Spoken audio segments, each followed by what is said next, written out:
ba, Mina? Huwag kang magulo dyan. Hindi na ako mahulog dahil sa'yo. Turuan mo rin ako niyan.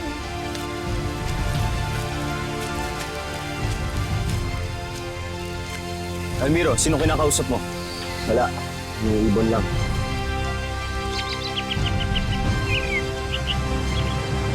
Pareho kayo ng iyong ina.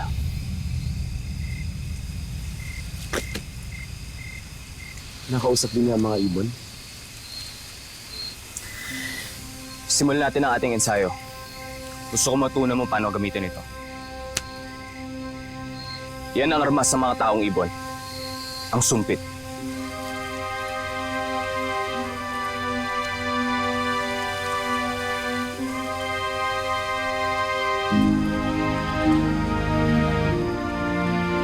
Ulitin nyo. Kailangan mas mabilis nyo maitumba ang mga bote. Oh, lamang.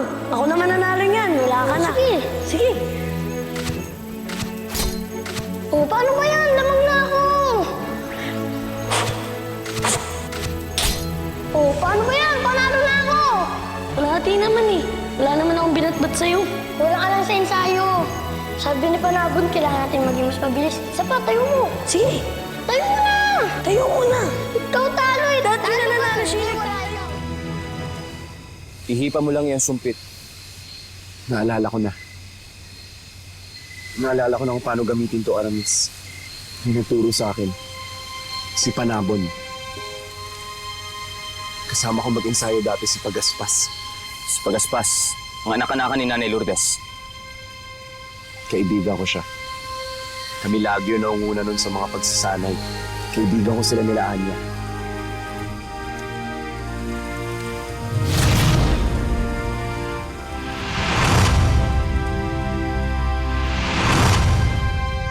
Sino kayo?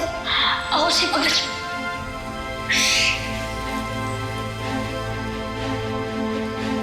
Parang namumukhaan ko siya.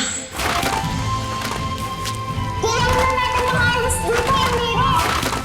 Anong tawag mo sa akin? Almiro? Siya yung nakakita sa akin sa gubat noon. Hindi ko siya nakilala. Pero ngayon naaalala ko na.